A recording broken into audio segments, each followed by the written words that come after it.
Commitments होनी चाहिए इनकी आपस में। तो अदरवाइज तो मेरे बच्चे को रुल जाएगा वो बंदा उसकी।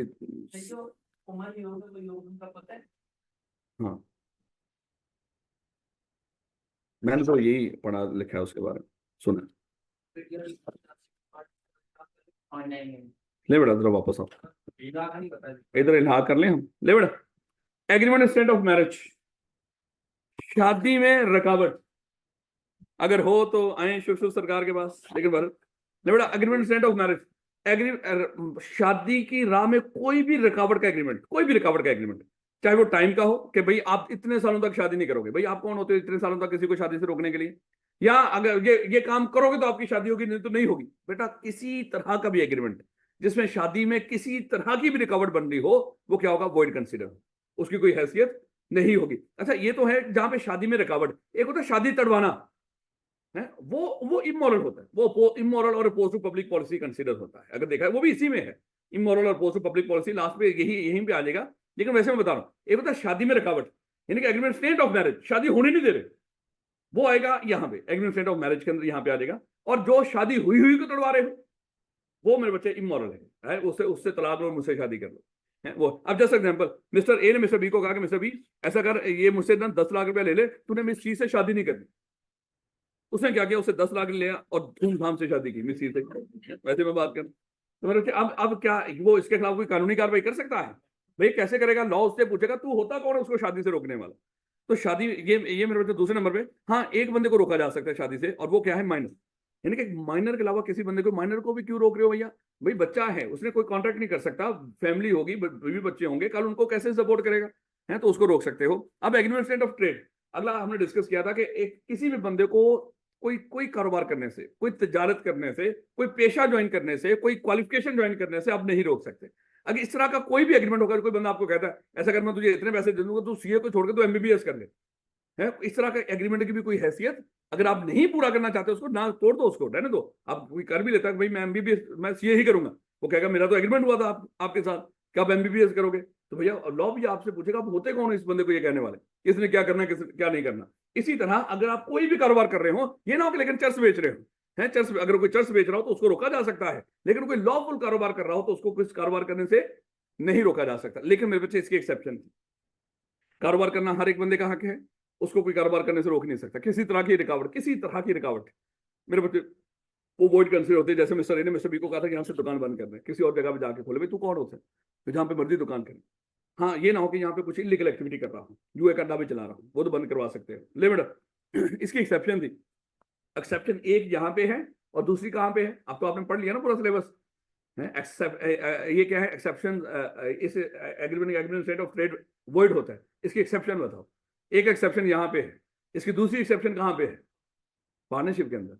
याद करें, आप पार्टनर, जब कोई बंदा आपके साथ पार्टनर बन रहा हो, आप उसको कोई भी कारोबार करने से रोक सकते हैं, उसको कह सकते हो, लेकिन एग्रीमेंट बाय डिफॉल्ट वो कंपीटिंग बिजनेस नहीं कर सकता।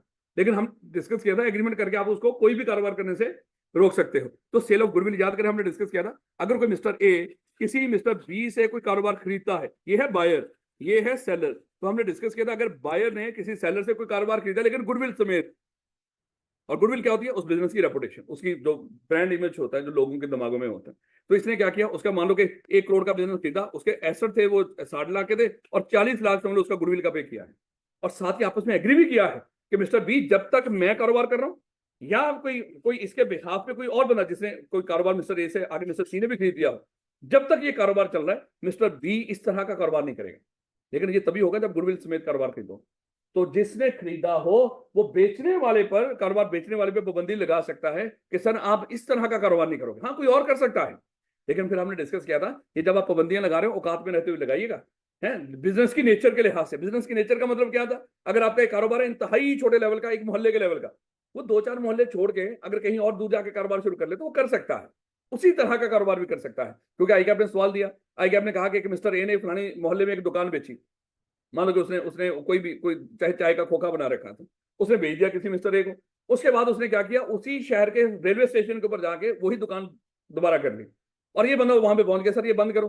क्या ये बंद, हालांकि उसने गुडविल समेत कारोबार खरीदा था, क्या ये दुकान बंद करवा सकता है? लॉ बीच में आ गया, लॉ कहता है कि देखें वो जो आपका कारोबार था उसकी जो नेचर है, अगर देखा जाए उसकी जो रेपुटेशन थी, उसने गुडविल समेत खरीदा, लेकिन उसकी गुडविल कहां तक थी ये तो देखो, उसकी रेपुटेशन कहां तक थी, है महल्ले 2 महल्ले तक का कारोबार था। तो मेरे बच्चे ये उससे दूर जाके लिमिट से निकल के, लोकल लिमिट से निकल के अगर उस तरह का कारोबार करना चाहे तो वो उस तरह का कारोबार भी कर सकता है। यानी कि पक्की पक्की, हाँ देखो अगर कोई कारोबार है ही पूरे शहर के लेवल का है, और अगर पूरे सूबे के लेवल का है, पूरे मुल्क के लेवल का या इंटरनेशनल कारोबार खरीद लिया, फिर तो अगले बंदा उस तरह का कारोबार करेगा ही नहीं। याद रखोगे इस बात को। तो जो लिमिट लगानी है वो क्या लगानी है। और फिर मैंने बोला था अगर मिस्टर ए ने कारोबार खरीदा तो गुडविल समेत मिस्टर बी से, और मिस्टर ए ने कारोबार भेज दिया मिस्टर सी को, क्या अब मिस्टर बी उस तरह का कारोबार कर सकता है। बड़ा वाजे करके लिखा हुआ है, जब तक बायर कारोबार कर रहा हो या वो कोई और बंदा जिसने बायर से टाइटल खरीदा हो, वो बिजनेस खरीद दिया हो, वो भी कर रहा हो, तो मेरे बच्चे ये जो सेलर है उस तरह का कारोबार नहीं कर सकता। तो ध्यान रखिएगा, बड़े ध्यान से मेरे बच्चे चीजें पढ़ लिया करो। उसके बाद हमने डिस्कस किया था agreement in state of legal proceeding. भाई जब दो पार्टी आपस में कॉन्ट्रैक्ट करें, अगर कोई पार्टी अपना वादा पूरा ना करे, दूसरी पार्टी के खिलाफ दूसरी पार्टी के पास ऑप्शन होता है कि उसके खिलाफ कानूनी कार्रवाई करे। लेकिन जहां पे कॉन्ट्रैक्ट हो, जहां पे हो ही ना कॉन्ट्रैक्ट, और कॉन्ट्रैक्ट कब होता था, जब ऑफर एक्सेप्टेंस हो गए, प्रॉमिस बने, उसमें प्रॉमिस में क्या हो, कंसीडरेशन हो तो एग्रीमेंट, और एग्रीमेंट में क्या हो, इन्फोर्सेबिलिटी। देखो जहां पे इन्फोर्सेबिलिटी होगी तो कॉन्ट्रैक्ट होगा, और जहां पे इन्फोर्सेबिलिटी कहां पे बाय डिफॉल्ट कहां पे हुआ करती थी, बिजनेस और कमर्शियल ट्रांजैक्शन के अंदर। और जहां पे बिजनेस और कमर्शियल ट्रांजैक्शन में इन्फोर्सेबिलिटी हो तो मेरे बच्चे वो कॉन्ट्रैक्ट पूरा करना है। अगर कोई पार्टी ना करे उसके खिलाफ कानूनी कार्रवाई, उसका उसका पूरा हक है। लेकिन अगर आपस में हमने तय ये किया हो कि सर हम ये एग्रीमेंट करेंगे, अगर किसी ने पूरा ना भी किया तो उसके खिलाफ कानूनी कार्रवाई नहीं होगी।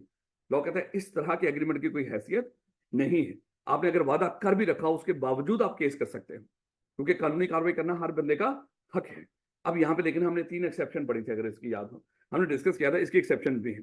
अगर दो बंदे आपस में कॉन्ट्रैक्ट करें और कॉन्ट्रैक्ट करते वक्त ये तय कर लें, कल अगर हमारे दरमियान इख्तलाफ हुआ, हम फलाने कोर्ट में अपील करेंगे, उस कोर्ट का जो भी फैसला होगा उसके फैसले के खिलाफ हम अपर कोर्ट में अपील नहीं करेंगे, ये वैलिड, इसको इन्फोर्स करवाया जा सकता है। हमने कहा कि सेशन कोर्ट जो करेगा, हमने वहां पे अपील कर दी, सेशन कोर्ट ने फैसला दे दिया, एक के खिलाफ गया, अब वो अपर कोर्ट में जाना चाह रहा है, वो हम जाके अपर कोर्ट में दिखा सकते हैं, सर हमारा एग्रीमेंट हुआ कि अपर कोर्ट में नहीं आएगा, तो कैसे आ सकता है यहाँ, तो उसकी अपील रद्द कर दी जाएगी। इसी तरह हमने डिस्कस किया था अगर कोई ऐसा केस हो जो दो कंपिटेंट कोर्ट में सुना जा सकता हो, यानी कि हमने डिस्कस किया केस है वो फैमिली कोर्ट में भी हो सकता है, कोई मान लो कोई शरीयत कोर्ट में भी हो सकता है, यूं कर लो, और आप दोनों कोर्ट में से कोई एक चूज कर ले कि भाई फलाने कोर्ट में सिर्फ ये वो करवाएंगे फैसला, तो ऐसे भी हो सकता है, ये भी वैलिड है। और फिर हमने डिस्कस किया था आर्बिट्रेटर पॉइंट करना, हम कोर्ट में जाएंगे नहीं, हम किसी सालिस को पॉइंट कर लेंगे। तो चैप्टर नंबर 18 का आखिरी जो टॉपिक कल हमने पढ़ लिया था है, अब दोबारा इसको इंशाल्लाह जब वहां पे जाके पढ़ेंगे डिटेल में पढ़ लेंगे कि अगर दो पार्टी आपस में लिख के एग्री कर ले, लिख के, लेकिन रिटर्न एग्रीमेंट जरूरी है ये वाला, कि कल हम अदालतों की बजाय हम आर्बिट्रेटर से जाके फैसला करवाएंगे, तो ये भी वैलिड है। याद रखो इस बात को। बेटा उसके बाद हमने डिस्कस किया था अनसर्टेन एग्रीमेंट्स, और ये अनसर्टेन एग्रीमेंट्स क्या होते हैं वाला, हाँ वो सर्टन तो नहीं होते, ये कहां से निकल के चले आ रहे हैं वाला, पीछे हमने डिस्कस किया था जहां पे ऑफर सर्टन और डेफिनेट ना, ये वही टॉपिक दोबारा है। उसके बाद कोई और भी डिस्कस किया था है? कोई और भी चीज डिस्कस की थी ना इसी तरह का, मिलती जुलती कोई और पॉइंट भी तो हमने डिस्कस किया था कहीं पे, कोई इम्पॉसिबल हो, पीछे पढ़ के नहीं आते, कोई काम करना इम्पॉसिबल हो, कंसिडरेशन इम्पॉसिबल हो, याद है, अनरियल या इम्पॉसिबल के साथ, हाँ इल्यूजरी कंसिडरेशन हो, बिल्कुल ऐसे ही है, तो वो भी तो यही टॉपिक था, ऐसे ही मेरे चल ये भी वही है। यानी कि मिस्टर ए ने मिस्टर बी को कहा कि मिस्टर बी भाई ये लैपटॉप भेजे, कितने का भेजेगा, उसने कहा 30-35 हज़ार का। अब कैसे पता चलेगा 30 का या 35 का, इसका मतलब ये सर्टन और डेफिनेट नहीं है। वो जितने सर्टन और डेफिनेट की एग्जांपल हमने ली थी वो सारी यहाँ पे फिट है। तो जहाँ पे कोई अनसर्टन हो कोई एग्रीमेंट, तो वो कभी कॉन्ट्रैक्ट नहीं बनेगा, वो क्या रहेगा, एग्रीमेंट ही रहेगा है। जैसे हम वो कहा था उसने, मैं तुझे तनख्वाह के तौर पर क्या रखूंगा, खुश रखूंगा है, जो मुनासिब हुआ दे देना है। तो ये सारा क्या है, अनसर्टन होता है। लो बेटा वेजरिंग एग्रीमेंट्स, वेजरिंग एग्रीमेंट्स में याद करें हमने डिस्कस किया था कि मिस्टर ए कह रहा है कि आज बारिश नहीं होगी, अब मिस्टर ए कह रहा है कि बारिश होगी, इसने कहा लगा लो, तो क्या हुआ, फिर लगा लिया भैया 1 लाख रुपया। अगर बारिश हो गई तो मिस्टर ए ने कहा कि मैं तुझे 1 लाख रुपया दूंगा मिस्टर बी को, और मिस्टर बी ने कहा कि अगर नहीं होगी तो मैं तुझे 1 लाख रुपया दूंगा, लगा लिया भैया इन्होंने। अब देखो जुए के भी कुछ असूल हैं, हमने डिस्कस किया था कि जुआ जब आप लगा रहे हो वो लाजमी तौर पे जुआ किसी फ्यूचर के अनसर्टन इवेंट पे डिपेंडेंट होते हैं, यानी कि जिस इवेंट पे डिपेंडेंट हो उसका अनसर्टन होना जरूरी है। अगर वो सर्टन इवेंट हो तो वो जुआ नहीं है, वो जुआ ही नहीं है। है। जुए के क्या है, उसका फ्यूचर के इवेंट पे डिपेंडेंट होता है, और वो इवेंट कैसा होना चाहिए, अनसर्टन। और याद करें हमने डिस्कस किया था, हमारे खिलाड़ियों ने क्या किया था, जुए में भी बेईमानी की थी, है? इन्होंने क्या कर लिया था, देखो वो फलाने जो ओवर की फलानी गेंद ये 9 बॉल करेगा, उन्होंने इसके ऊपर जुआ लगाया हुआ था, और उन्होंने क्या कर लिया, इनको खरीद लिया, स्पॉट फिक्सिंग कर ली, बस उस मौके पर ना तूने वो 9 बॉल कर दी। इसका मतलब वो अनसर्टन इवेंट तो रहा ही नहीं है, वो तो सर्टन हो गया ना। इन्होंने पैसे लिए और उस वक्त उन्होंने पूरी ईमानदारी के साथ, ईमानदार तो हम बड़े हैं, ईमानदारी के साथ वो गेंद हमने क्या की, उन 9 बॉल की, है। तो मेरे बच्चे जो भी है, वैसे मैं कह रहा हूँ, इसका मतलब वो उस वक्त वो फ्यूचर अनसर्टन इवेंट रहा ही नहीं था, अंदर खाते हमने क्या कर ली, 2 नंबरी कर ली जुए के अंदर। खैर जो भी है, तो जुआ मेरे बच्चे क्या होगा, ये फ्यूचर के इवेंट पर डिपेंडेंट होता है हमेशा, और वो फ्यूचर का इवेंट कैसा होना चाहिए, अनसर्टन, और उस इवेंट में इन दोनों पार्टीज का कोई लेना देना नहीं होना चाहिए, बस इतना हो कि अगर वो हुआ तो ये पैसे देगा, अगर ना हुआ तो ये पैसे देगा, अदरवाइज उस इवेंट में दोनों का कोई फायदा नुकसान नहीं होना चाहिए।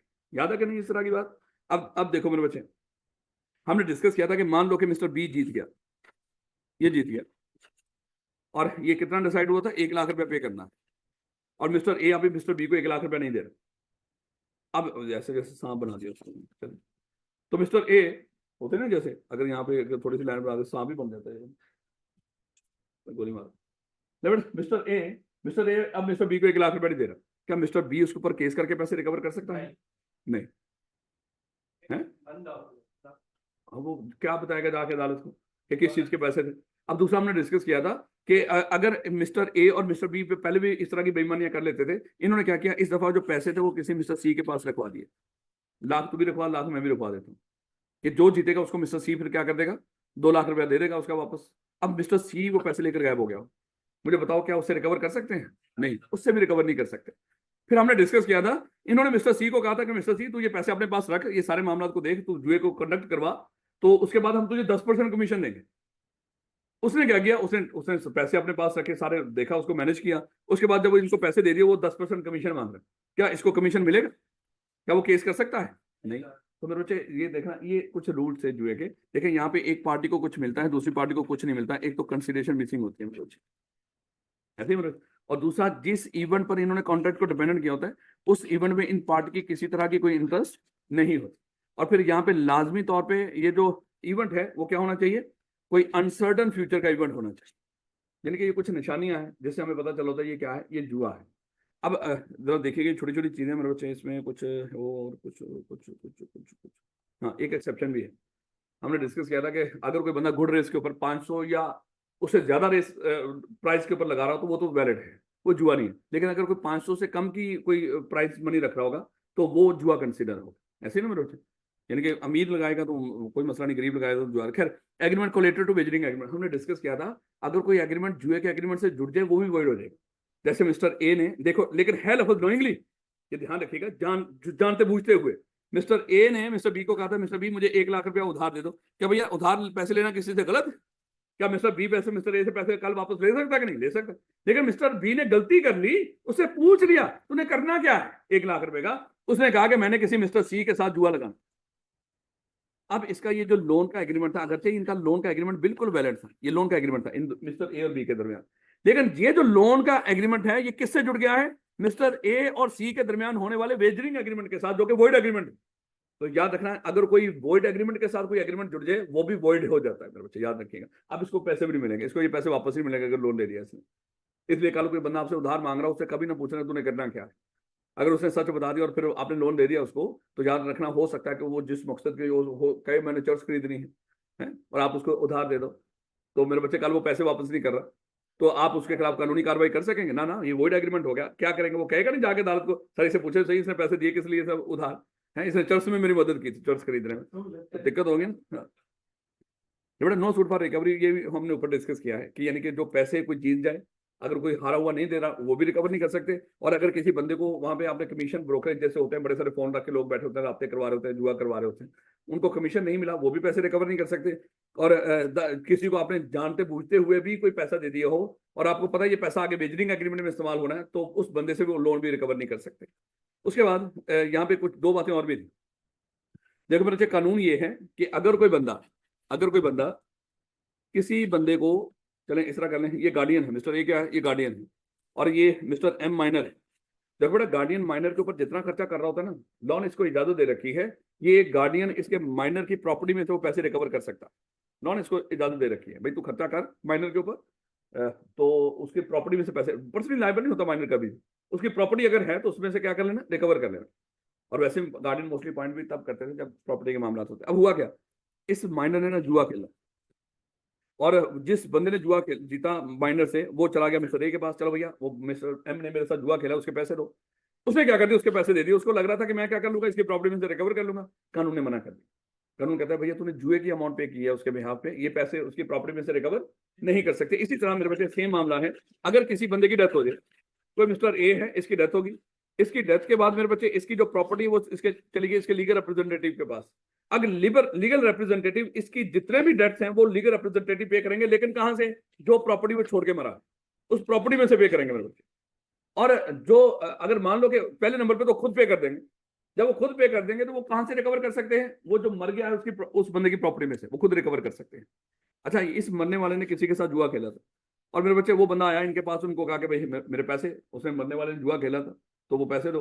उन्होंने क्या कर दिया, उन्होंने पैसे दे दिए इस चक्कर में, तो भैया हम उसकी प्रॉपर्टी में से रिकवर कर लेंगे। कानून ने मना कर दिया कि ये जो जुए की पेमेंट करोगे, लीगल रिप्रेजेंटेटिव मरने वाले की प्रॉपर्टी में से रिकवर नहीं कर सकते।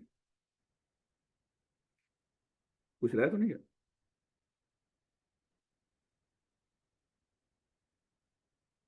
तो बेटा, अभी अभी हमने जुआ बढ़ा है, छोटे छोटे जवारी तो आप लोग भी हो, नहीं कभी जुआ नहीं खेला, टाइम होता ना, फिर हम साबित करते हैं आप लोगों ने कितने जुए लगाए हैं जिंदगी। सर कैसी बात कर रहे हो, जुए थोड़ी है, वो तो मनोरंजन के लिए हम घर में शुगल मुगल गाते हैं। लो बेटा,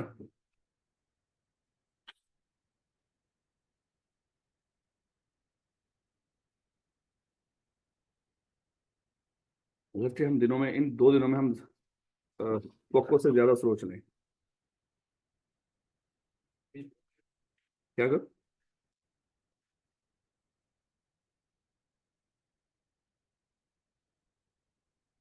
ले बेटा, कल इंशाल्लाह 9 बजे क्लास शुरू हो जाएगी, याद रखिएगा 9 बजे पहुंच जाइएगा। ले बेटा, चैप्टर नंबर 5, कंटिंजेंट कॉन्ट्रैक्ट। बेटा छोटा सा कॉन्ट्रैक्ट है, लेकिन इसके लिए याद रखें कि कितनी एग्जाम्पल समझना जरूरी है, याद है कि नहीं बेशर्मो। और 2 है पुत्र, पी के बैठा हुआ है, 2 एग्जाम्पल थी जो जिनको जिनके बेस पे ये पूरा चैप्टर हमने पढ़ना था, याद है कि नहीं। 5 आज मुझे भी नहीं पता वो 5 कौन सी है। बेटा कंटिन्यूअस कॉन्ट्रैक्ट देखो, जब जुआ उसने पढ़ाया, जुए के फौरन बाद आपको कंटिन्यूअस कॉन्ट्रैक्ट पढ़ाना शुरू कर दिया, क्योंकि हमें शक पड़ा कि सर ये तो फिर जुआ है, फिर तो और भी बड़ी सारी चीजें जुआ है। जैसे जस्ट एग्जांपल, मिस्टर ए के पास एक गाड़ी है, मिस्टर ए के पास एक गाड़ी है, और मिस्टर ए को लग रहा है कि ये ना हो कि यार ये मेरी गाड़ी चोरी हो जाए, अगर गाड़ी चोरी होगी तो मेरा तो नुकसान हो जाएगा। तो इसने जाके इंश्योरेंस कंपनी को कहा कि सर कल हो सकता है मेरी गाड़ी अगर चोरी हो गई, अगर चोरी होगी तो जो मेरा नुकसान होगा आप पूरा करेंगे। तो सर ये देखो, ये जो कंटिन्यूअस कॉन्ट्रैक्ट होते हैं, ये किसी फ्यूचर के इवेंट पे डिपेंडेंट होते हैं, बिल्कुल उसी तरह जो हमने जुए में पढ़ा, फ्यूचर का इवेंट। और वो फ्यूचर का इवेंट क्या होना चाहिए, अनसर्टन होना चाहिए। उसी तरह जैसे हमने जुए में पढ़ा था, तो सर हमें लगा ये भी जुआ है, लेकिन लॉ ने फिर इसको एक्सप्लेन किया कि भैया ये इस उसमें ना जाए, ये जो कंटिन्यूअस कॉन्ट्रैक्ट होते हैं, ये कॉन्ट्रैक्ट बिल्कुल वैलिड होता है, बस फ्यूचर के किसी अनसर्टन इवेंट पर डिपेंडेंट होता है। अगर वो इवेंट हुआ तो कॉन्ट्रैक्ट परफॉर्म होगा, नहीं तो नहीं होगा। लेकिन ये जुआ नहीं है, ये जुआ नहीं है। क्यों, क्योंकि यहाँ पे देखो जुए में हमने डिस्कस किया, ये हम डिफरेंशिएशन भी पढ़ लेंगे, वैसे हम डिफरेंस पढ़ लेंगे, फिर हमें सही से समझ आ जाएगा। बस फिलहाल कंडीशनल कॉन्ट्रैक्ट को भी समझो। कंडीशनल मतलब होता है कंडीशनल, कंडीशन का दूसरा नाम क्या, कंडीशनल। ऐसा कॉन्ट्रैक्ट जो कंडीशनल हो, यानी कि फ्यूचर में जाके कोई कंडीशन पूरी होगी तो कॉन्ट्रैक्ट परफॉर्म होगा, नहीं तो नहीं होगा। जैसे आप यहाँ पे आए, आपने कहा कि सर बी लॉ में एडमिशन दे दो, हमने कहा कि फीस, सर मैं फीस तब दूंगा अगर मैं बी लॉ में पास हो गया। अब हमारे पे डिपेंडेंट है हम आपकी इस ऑफर को एक्सेप्ट करें या ना करें। लेकिन हमने क्या कर लिया, हमने कहा कि डन करो बेटा, अगर आप बीला पास कर लोगे तो हमें फीस दे देना। अब ये जो आप हमारा जो कॉन्ट्रैक्ट है, ये किस चीज पे डिपेंडेंट है, फ्यूचर के अनसर्टन इवेंट के ऊपर। यानी कि अगर आपका बीला पास होगा तो आप हमें फीस दोगे, नहीं तो नहीं दोगे।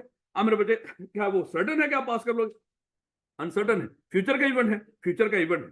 अब मेरे बच्चे यहाँ पे क्या हो, इस तरह के कॉन्ट्रैक्ट को हम कहते हैं ये क्या है, ये कंटीजेंट कॉन्ट्रैक्ट है। आप मेरे पास कोई चीज खरीदने आए, मैंने कहा कि भैया मेरे पास अभी तो नहीं, लेकिन मैं ऐसा करना 1 वीक के बाद आना, मेरे एक दोस्त के पास है, अगर उसने मुझे बेच दी तो मैं आपको दे दूंगा। तो बेटा ये अगर पे है, अगर मगर जहां पे हो रहा हो, समझ लो ये क्या है, कंटीजेंट कॉन्ट्रैक्ट। है, तो ये भी कॉन्टिजेंट कॉन्ट्रैक्ट है। इसी तरह आप मुझसे कोई चीज कहते हो, सर ये फलानी चीज ऐसा करने, सर आप घर बनाते हो, मैंने कहा कि हाँ, तो सर ये फलानी तारीख को आप मेरा घर बनाना शुरू कर दें। मैं उसको कहता हूँ मैं आपका घर बनाना शुरू कर दूंगा अगर मैं यहाँ से फ्री हो गया। अब ये भी क्या है, कॉन्टिजेंट कॉन्ट्रैक्ट है। अगर मैं फ्री हो गया तो आपका घर बनाऊंगा, नहीं तो नहीं बनाऊंगा। भाई ये बेतहाशा है, इस तरह के बेतहाशा। आप मेरे पास लोन लेने के लिए आए, आपने कहा कि सर राणा साहब लोन दे दो। मैंने कहा कि मैं आपको लोन दे दूंगा अगर फलाने दोस्त से मुझे पैसे मिल गए तो मैं आपको लोन दे दूंगा। ये क्या है, ये कॉन्टिजेंट कॉन्ट्रैक्ट है।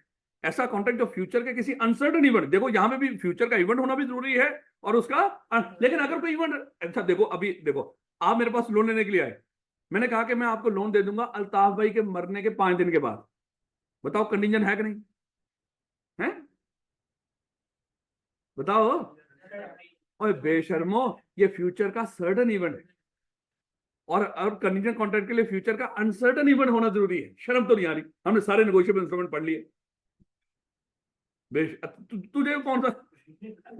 और बेटा ये क्या है, ये तो सर्टन इवेंट है। और जहां पे इवेंट सर्टन हो वो नॉर्मल कॉन्ट्रैक्ट है, जिस तरह हमने पढ़ा है। बाकी पक्की बात है अल्ताफ भाई मरेगा और उसके बाद 5 दिन में आए, तो ये तो आम कॉन्ट्रैक्ट है, कॉन्ट्रैक्ट की तरह का कॉन्ट्रैक्ट है।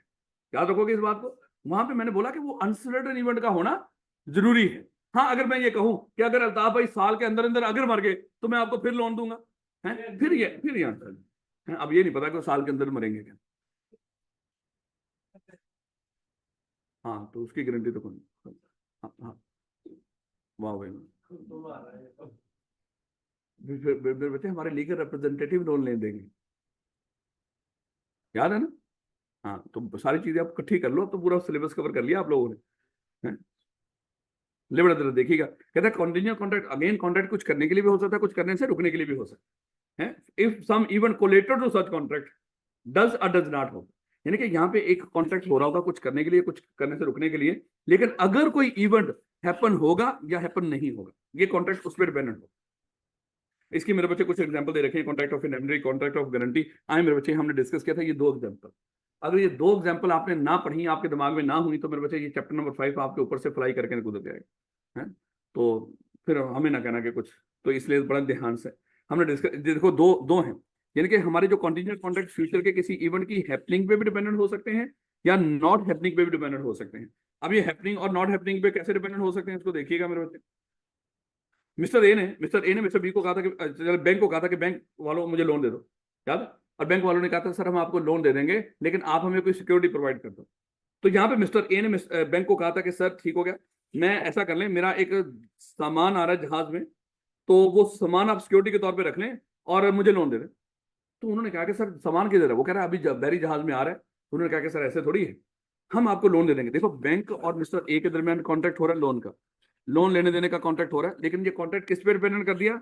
इस बैरी जहाज के पाकिस्तान में आने के ऊपर। उन्होंने कह दिया सर हम आपको लोन दे देंगे अगर ये जहाज पाकिस्तान में आ गया, तो सर ठीक है हम आपको लोन दे देंगे, इट्स ओके। अब इनका कॉन्ट्रैक्ट हो गया, लेकिन मेन कॉन्ट्रैक्ट किस चीज का है? लोन का। और ये कॉन्ट्रैक्ट इन्होंने किस पे डिपेंडेंट कर दिया? इस इवेंट के ऊपर, कि अगर ये हैपन होगा, इनके जहाज पाकिस्तान में आएगा तो हम लोन देंगे, नहीं तो नहीं देंगे। अब मेरे बच्चे, ये इवेंट सर्टन है या अनसर्टन है? अनसर्टन है, पता नहीं वो जहाज आएगा कि नहीं। अच्छा, हुआ क्या कि ये जहाज पाकिस्तान में पहुंच गया, इवेंट हैपन हो गया है, क्या अब ये कॉन्ट्रैक्ट परफॉर्म होना चाहिए लोन वाला? पक्की बात है। अगर बैंक इनकार कर दे तो मिस्टर ए क्या कर सकता है? बैंक के खिलाफ केस कर सकता है, भाई हमारा कॉन्ट्रैक्ट हुआ था, अब आपको लोन देना पड़ेगा। लेकिन मेरे बच्चे अज्यूम कर लो, अगर ये जहाज रस्ते में गर्क हो गया हो, क्या फिर बैंक लोन देगा? ना ना। तो मेरे बच्चे अब क्या हो गया? अब वो कॉन्ट्रैक्ट वॉइड हो गया।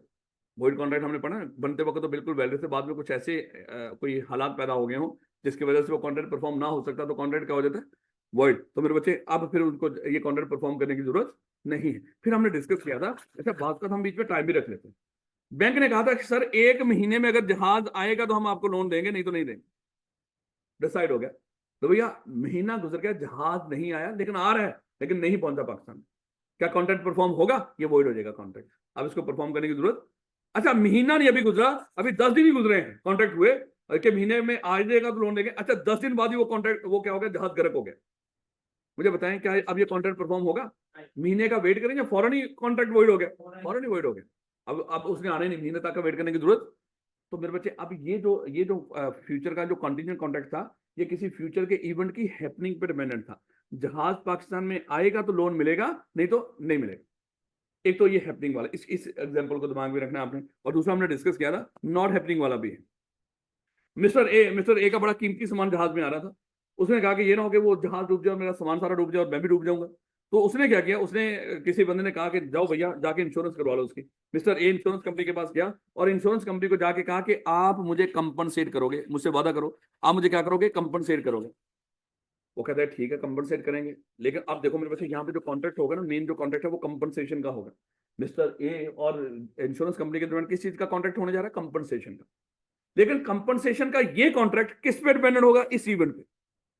उसने कहा कि अगर ये जहाज पाकिस्तान में ना पहुंचा तो इंश्योरेंस वालों आप मुझे कंपनसेट करोगे। इंश्योरेंस वालों ने कहा कि ठीक हो गया भैया, हम आपको कंपनसेट कर देंगे अगर ये जहाज पाकिस्तान में नहीं पहुंचेगा। अच्छा, वो जहाज पाकिस्तान में नहीं पहुंचा, रास्ते में गर्क हो गया। अब मुझे बताओ क्या ये कॉन्ट्रैक्ट परफॉर्म होगा? पक्की बात है परफॉर्म, क्योंकि वो कॉन्ट्रैक्ट किस चीज पे डिपेंडेंट था, किसी इवेंट की नॉन हैपनिंग पे। अगर वो जहाज पाकिस्तान में नहीं आएगा तो हम आपको कंपनसेट करेंगे। अब वो जहाज पाकिस्तान में नहीं आ रहा, वो गर्क हो गया, मेरे बच्चे पक्की बात है इंश्योरेंस कंपनी क्या करेगी, इस कॉन्ट्रैक्ट को परफॉर्म करेगी। ये कॉन्ट्रैक्ट किस पे डिपेंडेंट है, किसी फ्यूचर अनसर्टन इवेंट की नॉन हैपनिंग पे। अगर हैपन नहीं होगा तो फिर कॉन्ट्रैक्ट परफॉर्म होगा। तो जहाज नहीं आया तो अब इंश्योरेंस कंपनी को कंपनसेट करना पड़ेगा, ऐसे ही। लेकिन अगर जहाज आ गया, हाँ अब तो हैपन हो गया ना इवेंट, अब उनको वो कंपनसेट करने की जरूरत नहीं। हाँ, बात बात का बीच में टाइम भी हो सकता है। जैसे मिस्टर ए ने इंश्योरेंस कंपनी को कहा कि देखो भैया 1 महीने में अगर जहाज पाकिस्तान में ना आया तो आप मुझे कंपनसेट कर देना, उसके बाद शायद मुझे जरूरत नहीं, जो भी है आप मुझे कंपनसेट कर दोगे अगर महीने में जहाज ना पहुंचा पाकिस्तान। उन्होंने क्या डन करें सर, लो बेटा महीना गुजर गया, जहाज नहीं है, कॉन्ट्रैक्ट क्या हो गया, इन्फोर्सेबल हो गया। अब उसको कंपनसेट कर देगी इंश्योरेंस कंपनी, अगर नहीं कर रही तो केस कर सकता है उसके खिलाफ। अब मेरे बच्चे चलो दूसरा देखिएगा, महीने के अंदर अंदर ही जहाज पाकिस्तान में पहुंच गया, कॉन्ट्रैक्ट क्या हो गया, वॉइड हो गया। अब इसको परफॉर्म करने की जरूरत नहीं है, क्या अभी इंश्योरेंस कंपनी कंपनसेट करेगी, नहीं, कॉन्ट्रैक्ट क्या हो जाएगा, वॉइड हो जाएगा। ये मेरे बच्चे दो चीजें आपने एग्जांपल दिमाग में रखनी है। अब इसी बेस पे आगे सारे इसके रूल्स हैं। देखो पहले तो कैरेक्टरिस्टिक्स पूछेगा आपसे, कंटीजेंट ये कॉन्ट्रैक्ट की डेफिनेशन है और साथ उसकी एग्जांपल कि इंश्योरेंस या कॉन्ट्रैक्ट ऑफ गारंटी। गारंटी का क्या होता है कि आप मैं आपसे लोन लेने के लिए गया, आपने कहा कि सर हम आपको लोन दे देंगे अगर 2 साल गारंटी दे देंगे। अब मुझे लोन कब मिलेगा, अगर 2 साल गारंटी देंगे। ये इवेंट की हैपनिंग पे डिपेंड है, नॉन हैपनिंग पे, हैपनिंग पे। अगर 2 साल गारंटी देंगे तो आप मुझे लोन देंगे, नहीं तो नहीं देंगे। तो ये जो कॉन्ट्रैक्ट ऑफ गारंटी होता है या जो कॉन्ट्रैक्ट ऑफ इंश्योरेंस होते हैं, ये सारे क्या है, ये कॉन्ट्रैक्ट ऑफ, ये कॉन्टिजेंट कॉन्ट्रैक्ट है। ले बेटा आप पेपर में पूछेगा कैरेक्टरिस्टिक्स ऑफ कंटीजेंट कॉन्ट्रैक्ट, या एमसीक्यूज के अंदर पूछ लेगा 3 कैरेक्टरिस्टिक्स मेरे बच्चे कंटीजेंट कॉन्ट्रैक्ट की, कि ये क्या है, किसी फ्यूचर इवेंट्स की इवेंट की हैपनिंग या नॉन हैपनिंग पे डिपेंडेंट होता है, और वो event must be collateral to the contract, यानी कि कॉन्ट्रैक्ट आपका कुछ और हो रहा हो, वो फ्यूचर का जो इवेंट है वो जस्ट इस मेन कॉन्ट्रैक्ट से जुड़ा हुआ होना चाहिए। जैसे आप मेरे पास लोन लेने के लिए है, मेन कॉन्ट्रैक्ट हमारा लोन लेने देने का हो रहा है, लेकिन हमने इस लोन के कॉन्ट्रैक्ट को किससे जोड़ दिया, 2 साल की गारंटी के साथ। तो मेन कॉन्ट्रैक्ट मेरे बच्चे कुछ और हो, वो बस वो कॉन्ट्रैक्ट क्या होना चाहिए, किसी और कॉन्ट्रैक्ट के साथ, किसी और इवेंट के साथ कोलेटर होना चाहिए। और दूसरा वो जो इवेंट है वो अनसर्टन होना चाहिए। अगर वो इवेंट सर्टन है फिर तो क्या है, फिर तो नॉर्मल कॉन्ट्रैक्ट है, फिर कॉन्टिजेंट नहीं बोलेंगे। है कॉन्टिजेंट कॉन्ट्रैक्ट वही होगा जहां पे अनसर्टेनिटी हो। नहीं बेटा अब ये कॉन्टिजेंट कॉन्ट्रैक्ट और वेजरी में फिर फर्क क्या हुआ सर, ये वैलिड है वो इनवैलिड है, मान लो कि इलीगल है, बल्कि वॉइड भी है इलीगल भी है। जो वेजरिंग है, जुआ इलीगल, सजा भी मिलती है और कुछ मिलेगा। और दूसरा इंटरेस्ट ऑफ पार्टीज। अच्छा, जो कंडीशनल कॉन्ट्रैक्ट है, जिस इवेंट के ऊपर कॉन्ट्रैक्ट डिपेंडेंट होता है उस इवेंट में पार्टीज की इंटरेस्ट होती है। जैसे हमने उस दिन, अभी मैं उस दिन ना अगले दिन में जब आ रहा था घर से, मैं सोचता आ रहा था यार आप लोग हो तो सियाने, हमने क्या डिस्कस किया था कि अगर मैं क्लास में लेट आया तो मैं आपको कुछ खिलाऊंगा। अब क्या हुआ, मैं क्लास में लेट आया है, हमने कुछ खाया है, मैंने आपको बोला कि बेटा देखो ये जुआ था है, आपने कहा कि नहीं नहीं सर ये जुआ नहीं था, क्योंकि सर जिस इवेंट के ऊपर ये हमने डिपेंडेंट किया था ये खिलाना, उस इवेंट में हमारी इंटरेस्ट थी सर, हमारी क्लास का टाइम जाया हो रहा है। तो यानी कि ये जो इवेंट है उसमें हमारी इंटरेस्ट का होना जरूरी है। अगर उस इवेंट में हमारी कोई इंटरेस्ट ही ना हो, हमारा कोई उस इवेंट में कोई फायदा नुकसान ही ना हो, सिर्फ हमने आपस में कोई पैसे का लेन देन या किसी चीज का लेन देन करना हो, फिर वो जुआ कंसिडर हो।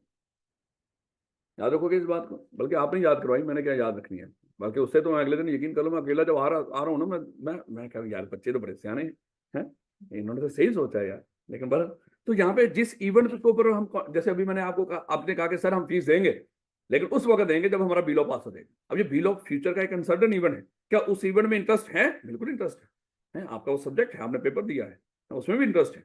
लेकिन अगर ये हो कि सर मैं बिल ऑफ की फीस दूंगा अगर बारिश हुई है, अगर नहीं हुई तो नहीं दूंगा, ये जुआ है। अब पता नहीं वो होगी कि नहीं। तो यहाँ पे ये जो फ्यूचर अनसर्टेन इवेंट होता है उसमें पार्टी का कोई लेना देना नहीं होता, और मेरे बच्चे और सारा डिपेंड, जो पैसा लेना देना वो किस पे डिपेंड कर रहा होता है, फ्यूचर के अनसर्टेन इवेंट पे, और पार्टी का उसमें कोई इंटरेस्ट भी नहीं होता। और यहाँ पे वैसे मेन कॉन्ट्रैक्ट कोई और होता है, लेकिन वो जो फ्यूचर का अनसर्टेन इवेंट वो सिर्फ कोलेटरल होता है, जुड़ा हुआ होता है उससे, और उसमें इंटरेस्ट भी होती है। वहां पे वो जो फ्यूचर अनसर्टेन इवेंट है वो ही सब कुछ है हमारे लिए, जुए के लिए। हमारा कोई और कॉन्ट्रैक्ट नहीं होता आपस में। एक तो ना कोई लोन लेने देने का, बारिश हुई तो लोन होगा, वो तो एक है ना, कॉन्ट्रैक्ट बन जाएगा। हमारा मेन कॉन्ट्रैक्ट हो रहा है, इस चीज पे हमने डिपेंडेंट कर दिया। ये यही बात है मेरे बच्चे ने डिस्कस की। ये रेसिप्रोकल प्रॉमिस हमने डिस्कस किया था ना, कि कॉन्टिजेंट कॉन्ट्रैक्ट में रेसिप्रोकल प्रॉमिसेस होती है, ऑफर भी होती है, एक्सेप्टेंस भी होती है, दोनों तरफ से वादे होते हैं। लेकिन मेरे बच्चे जुए में बास का दोनों तरफ से वादे होते हैं, बास का नहीं होते हैं। जैसे एक बंदा अकेले जुआ लगा के बैठा होता है, भाई आज इंग्लैंड और इंडिया का मैच हो रहा है और मैं कहता हूँ इंग्लैंड जीतेगा, अगर ना जीता मैं आपको ₹1,00,000 दूंगा। आप कहते हैं ठीक है सर, देख लेंगे। हैं, आपने तो कोई वादा नहीं किया मेरे साथ, मैं अकेले लगा के बैठा हूँ। तो जुए में बास का रेसिप्रोकल प्रॉमिस नहीं होती है, बास का होती है। लेकिन कॉन्टिजेंट कॉन्ट्रैक्ट में रेसिप्रोकल प्रॉमिस क्या होती है? वादे के बदले वादा। इसमें वादे के बदले वादा होना जरूरी है, क्योंकि याद है फ्यूचर का जो कॉन्ट्रैक्ट होता है उसमें प्रॉमिसेस ही क्या होती है, एक दूसरे के लिए कंसिडरेशन होती है। ले बेटा, ये है रूल्स रिगार्डिंग कॉन्टिजेंट कॉन्ट्रैक्ट, ये पूछेगा पेपर के अंदर है। और मैंने आपको बोल दिया कि ये रूल्स तभी आपके दिमाग में आएंगे, पढ़ सकोगे, लिख सकोगे, अगर आपने, हाँ वो दोनों एग्जाम्पल दिमाग में हैं। जो पहली थी happening of uncertain future event, वो ये कौन सी थी? वो बैरी जहाज के पाकिस्तान में आने के ऊपर जो लोन के कॉन्ट्रैक्ट हमने डिस्कस किया। कहता है कि अगर टाइम फिक्स नहीं है, यानी कि हमने कहा कि जहाज पाकिस्तान में आएगा तो बैंक वालों ने कहा था लोन दे देंगे, और कोई टाइम फिक्स ना हुआ, तो कब कॉन्ट्रैक्ट वो इन्फोर्सेबल हो जाएगा? जहाज पाकिस्तान में पहुंच गया है, अब वो बैंक लोन देगा, अगर नहीं दे रहा आप उसके खिलाफ केस कर दो। लेकिन कब वॉइड हो जाएगा? जहाज गर्क हो गया, जहाज पाकिस्तान में पहुंचे ही नहीं, अब वो कॉन्ट्रैक्ट क्या हो जाएगा? वो इम्पॉसिबल होगा, अब आने नहीं, तो कॉन्ट्रैक्ट वॉइड हो गया, अब उनको लोन देने की जरूरत। और अगर मान लो कि दूसरा, अगर टाइम फिक्स किया हो, महीने में जहाज आ गया, तो बैंक वालों ने कहा था हम लोन दे देंगे सर, कब इन्फोर्सेबल होगा? जब महीने में जहाज आगे आ जाएगा पाकिस्तान में, if the event happen with in the time fix. और कब वॉइड हो जाएगा? अगर टाइम गुजर गया और जहाज नहीं आया, अगर आ रहा है, या टाइम से पहले जहाज गर्क हो गया, तो कॉन्ट्रैक्ट क्या हो जाएगा? वॉइड हो जाएगा, अब बैंक को लोन देने की जरूरत। और दूसरा क्या था? इंश्योरेंस वाला। अब इंश्योरेंस वाले में हमने क्या डिस्कस किया था? अगर टाइम फिक्स नहीं किया, हाँ मामला क्या, अगर जहाज पाकिस्तान में ना आया तो इंश्योरेंस कंपनी क्या कर देगी? कंपनसेट कर देगी, नॉन हैपनिंग बैलेंस। अब मेरे बच्चे कब इन्फोर्सेबल होगा? इवन इम्पॉसिबल हो गया, जहाज गर्क हो गया, अब आएगा नहीं पाकिस्तान में, तो इन्फोर्सेबल है। अब इंश्योरेंस कंपनी से कंपनसेशन मांगो, नहीं तो केस कर दो। और कब वॉइड हो जाएगा? जहाज आ गया है, अब इंश्योरेंस कंपनी को आपको कंपनसेट करने की जरूरत नहीं है। इसी तरह अगर टाइम फिक्स किया हो, महीने में जहाज ना आया, तो इंश्योरेंस कंपनी कंपनसेट करेगी। महीना गुजर गया, जहाज नहीं आया, इंश्योरेंस कंपनी कंपनसेट करेगी, कॉन्ट्रैक्ट इन्फोर्सेबल। या जहाज महीने के से पहले गर्क हो गया है, तो इंश्योरेंस कंपनी कंपनसेट करेगी। और दूसरा, कब वॉइड हो जाएगा? महीने के अंदर अंदर जहाज आ गया है। अब एक और चीज हमने, happening of an event impossible event. देखो मेरे बच्चे, बात का अगर कोई आप कॉन्ट्रैक्ट करते हो, एग्रीमेंट करते हो, कॉन्ट्रैक्ट ना हो, इम्पॉसिबल इवेंट के ऊपर अगर आप कोई चीज डिपेंडेंट कर देते हो, वो कॉन्ट्रैक्ट नहीं बनेगा, वो एग्रीमेंट ही रहेगा। स्पेशली डिक्लेयर वॉइड एग्रीमेंट में भी ये हो सकता है। जैसे मिस्टर ए ने मिस्टर बी को, मिस्टर चले ऐसा करने, मिस्टर चले ये मिस्टर ए ने मिस्टर बी को कहा कि मिस्टर बी भैया मुझे लोन दे दो। मिस्टर बी ने कहा मैं तुझे लोन दे दूंगा अगर मेरी बेगम की डेथ होगी, इसको जिंदा कर दो। भैया ये जो लोन है, ये है तो फ्यूचर का इवेंट है कि ये अगर जिंदा कर दोगे तो मैं लोन दे दूंगा, नहीं तो नहीं दूंगा। लेकिन वो इवेंट इम्पॉसिबल है, वो हो ही नहीं सकता। तो ये क्या होगा? ये एक्सप्रेसली डिक्लेयर्ड वॉइड एग्रीमेंट भी है, ये कभी कॉन्ट्रैक्ट बनेगा नहीं। यानी कि आप ऐसी चीज के ऊपर, आपने मुझे कहा कि सर हमें लॉ पढ़ा दो, मैं कहूंगा मैं तुझे लॉ पढ़ा दूंगा, लेकिन ये सीएफई की जो बिल्डिंग है ना, तू ऐसा कर, चुटकी मार और एक बिल्डिंग एक फ्लोर ऊपर और बना दे। सर क्या बोंगियां मार रहे हो, गोली मारो, सीधा कहो कि लॉ पढ़ा रहे नहीं आपने। इम्पॉसिबल इवेंट है, याद रखोगे इस बात को। चलें उसके बाद, event based on future conduct is deemed impossible. अच्छा, इसमें जब दो पार्टी आपस में कॉन्ट्रैक्ट करती हैं, वो किसी जिंदा इंसान के कंडक्ट के ऊपर, उसकी हरकत के ऊपर कॉन्ट्रैक्ट को डिपेंडेंट कर देती हैं। यहाँ पे देखिएगा, इस हेडिंग को दिमाग में रखिएगा। यहाँ पे जब दो पार्टीज आपस में कॉन्ट्रैक्ट कर रही हैं, कॉन्ट्रैक्ट करते वक्त वो कॉन्ट्रैक्ट की परफॉर्मेंस को किसी और जिंदा इंसान की किसी हरकत पर डिपेंडेंट कर देते हैं। जैसे मिस्टर ए ने मिस्टर बी को कहा कि मिस्टर बी मुझे लोन दे दो। मिस्टर बी ने कहा कि मैं तुझे लोन दे दूंगा अगर मेरे दादाजी ने अपनी प्रॉपर्टी मेरे नाम पे लगवा दी। अब ये जिंदा इंसान के किसी कंडक्ट पे डिपेंडेंट। अगर दादाजी अपनी प्रॉपर्टी मिस्टर बी के नाम पे लगवाएंगे, तब मिस्टर बी क्या करेगा? मिस्टर ए को लोन देगा। कॉन्टिजेंट कॉन्ट्रैक्ट है, याद रखोगे। लेकिन ये कॉन्टिजेंट कॉन्ट्रैक्ट किस चीज पर डिपेंडेंट है? किसी जिंदा इंसान के फ्यूचर के कंडक्ट के ऊपर। जिंदा इंसान, जहां पे जिंदा इंसान का होना जरूरी है। जैसे मिस्टर ए ने मिस्टर बी को कहा था कि मिस्टर बी मुझे लोन दे दो। मिस्टर बी ने कहा था मैं तुझे लोन दे दूंगा अगर मेरी शादी मिस सी से हो गई। अब मिस, मान लो कि ऊपर की एग्जांपल में दादा ने प्रॉपर्टी किसी को भेज दी, इम्पॉसिबल हो गया। अब ये परफॉर्म, अच्छा इस मिस सी ने शादी किसी और से कर ली, इम्पॉसिबल हो गया। तो आप ये कॉन्ट्रैक्ट परफॉर्म तो फिर हमने डिस्कस किया था यहाँ पे बोंगियां नहीं मारनी है सर, वो जिससे शादी हुई अगर वो मर गया है या इसने तलाक ले ली, तो भैया जो एक दफा हमने देखना है, जब एक दफा कॉन्ट्रैक्ट वॉइड हो गया वो वॉइड ही है।